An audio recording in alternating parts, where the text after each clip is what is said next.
मित्रों नमस्कार।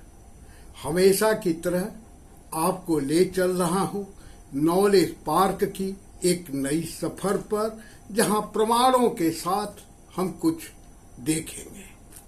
आज का विषय जिस पर बहुत ढोल बज रहा है वह कि ढोल गंवार शूद्र पशु नारी सकल ताड़न के अधिकारी। मित्रों, यह विषय बहुत ही संवेदनशील है कि जिस रामचरित मानस के नित्य पढ़ने मात्र से ही, ध्यान रहे, अध्ययन नहीं, तथा जिसके सुंदर कांड को ढोल बजाकर सुनने मात्र से ही 100 करोड़ लोगों की यह मान्यता है कि ईश्वर उनको प्राप्त हो जाएंगे।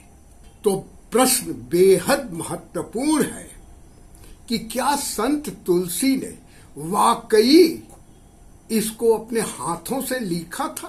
ढोल बजाने वालों ने क्या संत तुलसी की मूल रचना को देखा है? खैर, अब यह मान लिया जाए कि संत तुलसी ने यह ही लिखा है, तो आइए विचार करते हैं कि संत तुलसी ने क्यों लिखा होगा, उनका मकसद क्या था। मित्रों, इसके पहले मैं बहुत ही स्पष्ट रूप से कि यह स्वीकार करता हूं कि यह सच है कि हमारे धर्म शास्त्रों में बहुत से शब्द, बहुत से वाक्य, चौपाइयां ऐसी हैं जिनका मतलब आज जो समझ में आ रहा है उस अनुसार उसके मूल रचनाकार की मानसिकता और विद्वत्ता दोनों पर संदेह होने लगता है। किंतु यह भी उतना ही सच है।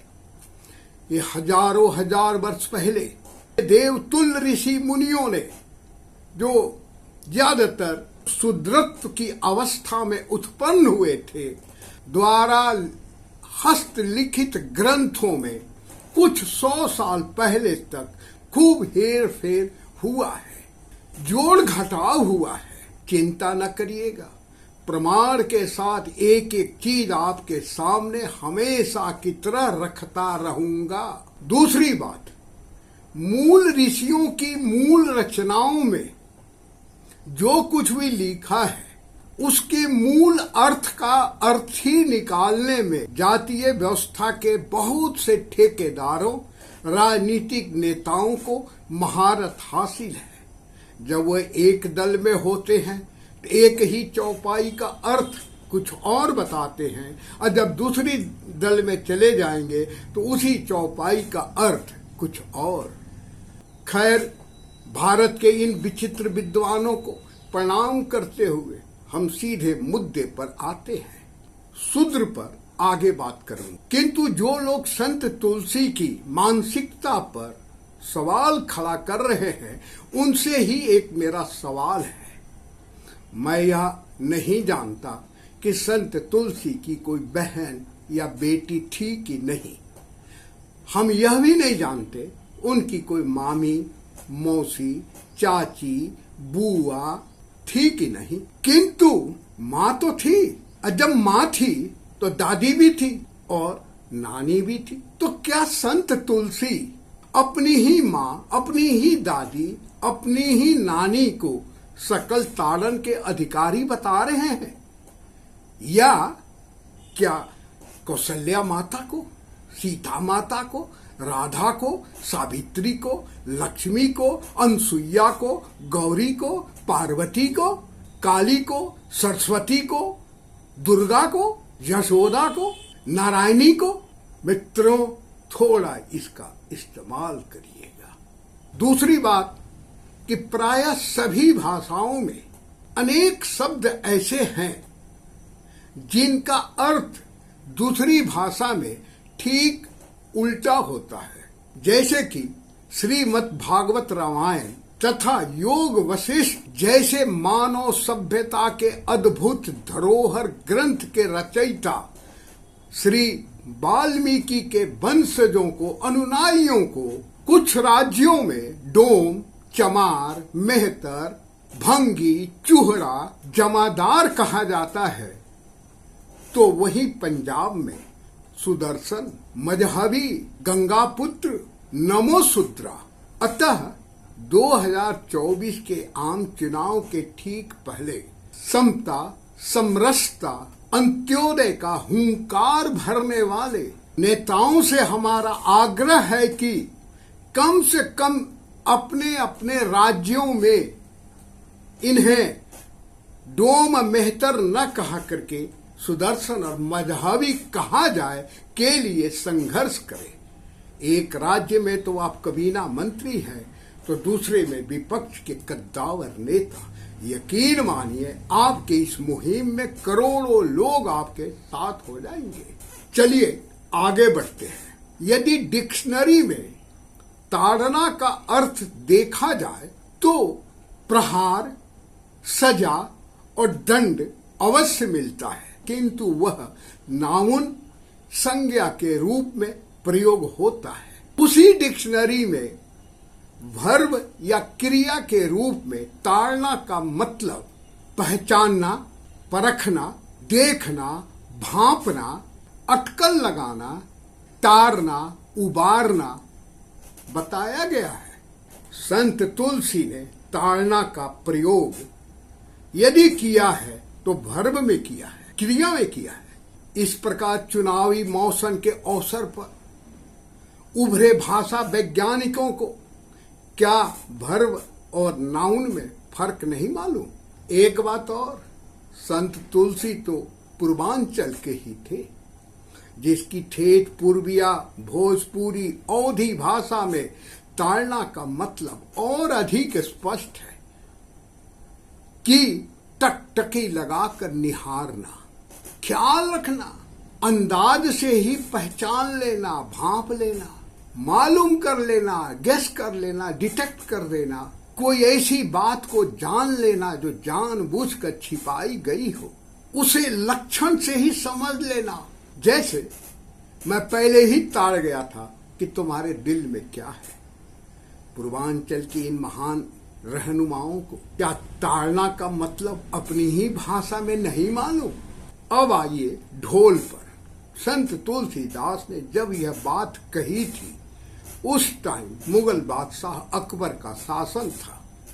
उस टाइम कोई WhatsApp, email, Gmail, SMS, news, अखबार तो था नहीं। तो बादशाह का जो भी फरमान होता था या राज्य में जो भी सूचनाएं होती थी उसमें उसको उसके सैनिक ढोल बजा करके जगह जगह पर सुनाया करते थे। संत तुलसी यदि ढोल को ताड़न का अधिकारी बता रहे हैं, इसका मतलब सिर्फ इतना है, जाओ देखो सैनिक क्या बोल रहे हैं, क्यों ढोल बज रहा है, विशेष रूप से कान लगा करके ताड़ो। अब आइए गंवार पर। मंत्री जी, आपका कोई बेहद खास है, उसे आपने अपने विधानसभा का प्रभारी या अपना पीए ओएसटी बनाया है, और यदि वह गंवार है जिसका अर्थ अनपढ़, मूर्ख, नादान, बेवकूफ, जाहिल भी होता है, और यदि आप उस पर विशेष निगाह नहीं रख रहे हैं या ताड़ नहीं रहे हैं तो आपकी मंत्री क्या विधायकी भी चली जाएगी। संत तुलसी गंवार को ताड़ने का जो कह रहे हैं उसका मतलब सिर्फ इतना है। अब पशु क्यों सकल ताड़न का अधिकारी? मित्रों, पशु बेजुबान होते हैं, वो अपनी सुख दुख, दर्द, भूख, प्यास किसी को बता नहीं सकते हैं। संत तुलसी अगर पशु को ताड़न का अधिकारी बता रहे हैं तो सिर्फ यही कह रहे हैं कि देखना कहीं तुम्हारे दरवाजे पर कोई गाय भूखी न मर जाए। बिल्ली को, कुत्ते को विशेष रूप से ताड़ना, नहीं तो तुम्हारे किचन का दूध और रोटी भी गायब हो जाएगा। सांप को विशेष रूप से ताड़ना, अगर घर में घुस गया तो टकटकी लगा कर देखना। तुलसी का यही मतलब है। अब आते हैं शूद्र पर, जो मुख्य बिंदु है। हमारा सवाल फिर उन्हीं विद्वानों से है जो संत तुलसी की मानसिकता पर ढोल बजा रहे हैं। आपके अनुसार क्या संत तुलसी उन ऋषि मुनियों ब्रह्म ऋषियों को ताड़न का अधिकारी बता रहे हैं जो मनुष्य की हजारों लाखों वर्षों की विकास यात्रा में हिमालय की तरह दिखने वाले महामानव हैं। जैसे महामुनि वशिष्ठ जिनकी पावन चरणों में बैठना प्रभु श्री राम भी अपना अहोभाग्य समझते थे। ब्रह्मज्ञानी वैदिक सूत्रों के दृष्टा ग्रंथकार महर्षि पराशर या फिर वेदांत सूत्र और महाभारत जैसे अद्भुत ग्रंथ के रचयिता महर्षि व्यास को या फिर मतंग ऋषि को, सत्यकाम जाबाल को, ऋग्वेद के प्रथम मंडल के अनेक सूत्रों के रचयिता दीर्घतमस या दीर्घतमा ऋषि को, या उस प्रकांड ब्राह्मण ऐत्रेय को, ऐत्रेय ब्राह्मण और ऐत्रेय उपनिषद को बगैर पढ़े और समझे आप ऋग्वेद को भी नहीं समझ सकते। ऋग्वेद के छठे मंडल के 765 और अथर्ववेद के 23 सूक्तों के दृष्टा सप्त ऋषियों में भी सर्वश्रेष्ठ महर्षि भारद्वाज को, नारद को, राजा परीक्षित तक को ब्रह्म ज्ञान का पाठ पढ़ाने वाले ब्रह्मज्ञानी सुखदेव जी को, या उस विदुर को जिसकी विद्वता के आगे सर्वकालीन सर्वदेशीय सर्वश्रेष्ठ विद्वान महानायक श्री कृष्ण भी नतमस्तक है। आज अनेक उदाहरण हैं जिनकी माताएं वर्तमान परिभाषा के अनुसार शूद्र थी, क्योंकि महाभारत अनुशासन पर्व 1 से 11 के ही अनुसार पुत्रों की जाति माता वाली ही मानी जाएगी। मित्रों, मैं फिर से कहता हूँ कि ब्राह्मणत्व एक उपलब्धि है, कोई जाति नहीं। इसी प्रकार शूद्रत्व एक अवस्था है। ऊपर दुनिया को राह दिखाने वाले जितने भी प्रखर ऋषि मुनियों महामुनियों का हमने नाम बताए हैं, उन सभी ने शूद्र माँ के ही आंचल में अपनी आंखें खोली थी, किंतु अपने योग और साधना की बदौलत ब्राह्मणों के भी ब्राह्मण वे थे, ये सिद्ध कर दिया। जिनकी प्रज्ञा की बराबरी आज तक कोई भी ऐसा ज्ञानी नहीं कर सका जो ब्राह्मण क्षत्रिय और वैश्य कुल में पैदा हुआ हो। संत तुलसी से भी बहुत पहले हमारे धर्म शास्त्र बड़े ही स्पष्ट कर देते हैं कि जन्मा जायते शूद्र कर्मणा द्विज उच्यते, अर्थात जन्म से प्रत्येक मनुष्य शूद्र होता है। जिसके अतिरिक्त अनेक शास्त्र जैसे शुक्र नीति 38, महाभारत शांति पर्व 198/2/8, अनुशासन पर्व 143/51, 144/26, 46, 47, 59, बृहधर्म पुराण 1/14/16 भी बड़ा ही स्पष्ट कहते हैं जन्म से कोई ब्राह्मण क्षत्रिय वैश्य शूद्र नहीं होता।